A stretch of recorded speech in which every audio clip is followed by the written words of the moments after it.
जय श्रीराम. शेवटी जे घडायचं ते घडलंच. आज माझ्यावरती हल्ला करण्यात आला. रावसाहेब दानवे यांना फोन करून त्यांच्या आदेशाने हल्ला केलेला आहे असं हल्लेकराने सांगितलंय.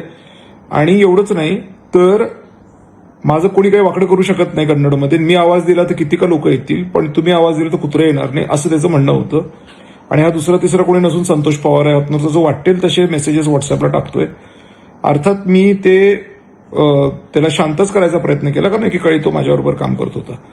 पण तो नशेत असल्यामुळे आज म्हणा किंवा काय म्हणा त्याने माझा खून करण्याचा प्रयत्न केला. सोबत राजेंद्र हरदे आणि अनेक मंडळी माझ्यासोबत होती. ते मध्ये पडल्यामुळे सुदैवाने वाचलो. नंतर पोलिसांना बोलवावं लागलं आणि वाटेल तसे घाणेरडे आरोप त्यांनी माझ्यावरती केलेले आहेत. अर्थात ते आरोप पुढे काय त्याच्यामध्ये त्याचे बदनामी करायचा हेतू आहे किंवा काय आहे किंवा काय नाही, हा विषय जरी बाजूला ठेवला तरी मुळात खून करण्याचा प्रयत्न जो केलेला आहे हा भयंकर आहे आणि रावसाहेब दानवेंच्या आदेशाने केलेला आहे असा थेट उल्लेख या माणसाने केलेला आहे. म्हणजे वारंवार विधानसभा अध्यक्षांपासून गृहमंत्र्यांपासून सगळ्यांना जे मी सांगत होतो ते आज खरं ठरलंय. आणि मी कन्नड सोयगावच्या लोकांना सांगतो, माझ्या तमाम चाहत्यांना सांगतो की खरंच हे खरं आहे. आणि त्यामुळे पोलीस स्टेशनमध्ये मी तक्रार दिलेली आहे आणि माझी अपेक्षा आहे की मला न्याय मिळेल. धन्यवाद. जय श्रीराम. मित्रो, काल माझ्यावर प्राणघातक हल्ला झाला. पोलीस स्टेशनमध्ये गेलो आणि तिथे तक्रार दाखल केली. त्यांनी तिथे एनसी केलेली आहे. प्रश्न असा नाही आहे की कोणाची चुकी होती किंवा कोणाची चुकी नव्हती. प्रश्न असा आहे की रावसाहेब दानवेंनी या व्यक्तीस जा तुझं काही होणार नाही वाकडं अशा पद्धतीचं वक्तव्य करून त्याला माझा खून करण्यासाठी पाठवलं. अशा पद्धतीचं विधान त्या व्यक्तीचं आहे. एनसी दाखल करून नेमकं पोलीस काय करतात मला माहित नाही, कारण रात्रीच्या 2:30-3 वाजता पुन्हा एकदा त्या व्यक्तीने मला मेसेजेस केलेले आहेत. एकेकाळी तो माझा होता म्हणून मी समोपचारणी घेण्याचा खूप जास्त प्रयत्न केला. पण माझ्या जेव्हा लक्षात आलं की माझा खून होणार आहे तेव्हा मी पोलिसांना बोलवलं. आता त्याच्यावरती काही कारवाई होताना मला दिसत नाही. माननीय मुख्यमंत्री देवेंद्र फडणवीस साहेबांना माझी प्रार्थना आहे की तुम्ही माझं संरक्षण करा. जर तुमच्या शासनाचा उपयोग लोकांचा खून करण्यासाठी होणार असेल, ते पण स्वयंसेवकांचा खून होण्यासाठी होणार असेल, जे राष्ट्रीय स्वयंसेवक संघामध्ये समर्पित भावनेने काम करतात, पैसे असो सगळ्या ताकदीने राष्ट्रधर्माचं काम करतात, पार आंतरराष्ट्रीय पातळीवरचा अभ्यास करून राष्ट्राला कसं आणि राज्याला कसं सुखावेल अशा पद्धतीचं स्वतःचे घरातले पैसे खर्च करून जे व्यक्ती काम करतात ते जर तुमच्या राज्यात सुरक्षित नसेल, मुख्यमंत्री महोदय. जय श्रीराम. भारतीय जनता पक्षाचं मी मनापासून अभिनंदन करतो की तुमचा बाप झालाय रावसाहेब दानवे, आणि बाप झाल्याबद्दल तुमचं मी हार्दिक अभिनंदन करतो. म्हणजे कोणाचंही, कुठलाही भारतीय जनता पक्षाचा कार्यकर्ता, मंत्री, आमदार, साल्यांनो फट्टू, माझ्यावरती प्राणघातक हल्ला झाला त्या माणसाला प्रिव्हेंटिव्ह सुद्धा नाही करू शकले तुमचं सरकार. भिकारचोट.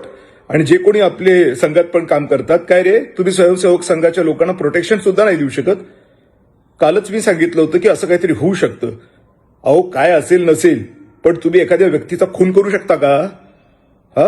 काही केलंही असेल समजा, एकतर काही केलेलंच नाहीये, सुतराम प्लॅन होता तो आणि प्लॅनच्या अनुषंगाने ते केलं गेलेलं आहे. आता घटकाभर असं जरी म्हटलं की खरं होतं तर तुम्ही खून करू शकता का माझा? मेलो असतो मी काल, तिरडी चढलो असतो. आणि त्या मुलाला अजूनही काही होत नाहीये का? कारण तो धादांतपणे म्हणतोय की रावसाहेब दानवेला मी विचारून आलेलो आहे. रावसाहेब दानवे म्हटलं तुझं काहीच वाकडं होणार नाही.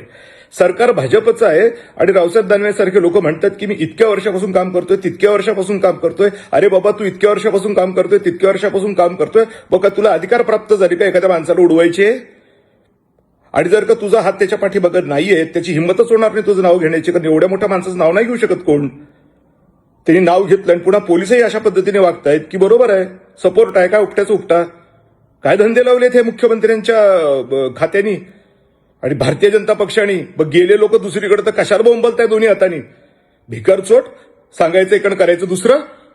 अभिनंदन भारतीय जनता पक्षाचं. तुमचा बाप रावसाहेब दानवे, तुमचा बाप न तुम्ही हेडगेवारांना समजता, ड भगव्या ध्वजाला समजता, ड तुम्ही नरेंद्र मोदी साहेबांना तुमचा बाप समजता. देवेंद्र फडणवीसांचं तर राहूच द्या. काय हे? जय श्रीराम. आणि जी लोक चर्चाला उधाण करतायत आणि माझ्या चारित्र्याचे धिंडवडे काढतायत, नालायकांना, पण माझ्याकडे राम आहे एवढं लक्षात ठेवा. आणि ज्या माणसाकडे राम असतो ना, तो कोणाच्या बापाला घाबरत नाही. काय व्हायचं ते होऊ दे. होतं ना, काल माझ्या अंगावर आलं तेव्हा मलाही भीती वाटली होती, नाही असं नाही. रामायणामध्ये जेव्हा राक्षस आले तेव्हा वानरसेनेला भीती वाटतेच, नाही असं नाही. पण मग राम उभा राहतो. राम उभा राहिला की कांडकं वाजवतो. असंच झालंय, वाचलोय मी. आणि आता पुन्हा ताकदीने भिडतोय. आता तर जास्त ताकदीने भिडेल. उपटा काय उपटायचं ते.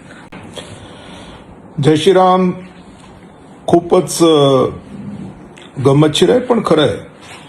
माहिती मिळते की माझ्यावर हल्ला करणाऱ्या व्यक्तीला पोलीस काहीच करत नाही आहेत. क्रमांक 1. क्रमांक 2, हे जे व्हिडिओ मी प्रकाशित करतोय हे पास करू नका, नाही तर तुम्हाला मारीन, अशा पद्धतीचं वक्तव्य आहे ते सातत्याने आज दिवसभरातलं. प्रोटेक्शन रावसाहेब दानवेंचं असल्याशिवाय इथपर्यंत माणूस जात नाही, आणि प्रोटेक्शन असल्याशिवाय पोलीस काही करत नाही असं कधी होत नाही. म्हणजे हे सगळं पूर्णपणे गुंडगिरी चालू झालेली आहे. कन्नडमध्ये गुंडगिरी. हर्षवर्धन जाधवच ठोकायचा. चला ठोका तुम्ही मला, कारण मला ठोकल्याशिवाय तुमचं गाड पुढे जाणार नाही. आणि हे तर मी पहिल्या दिवशीपासून म्हणतोय. म्हणून तर अनेक ठिकाणी ऍप्लिकेशन दिले होते ना की दानवेकडून धोका आहे. सिद्ध झालं.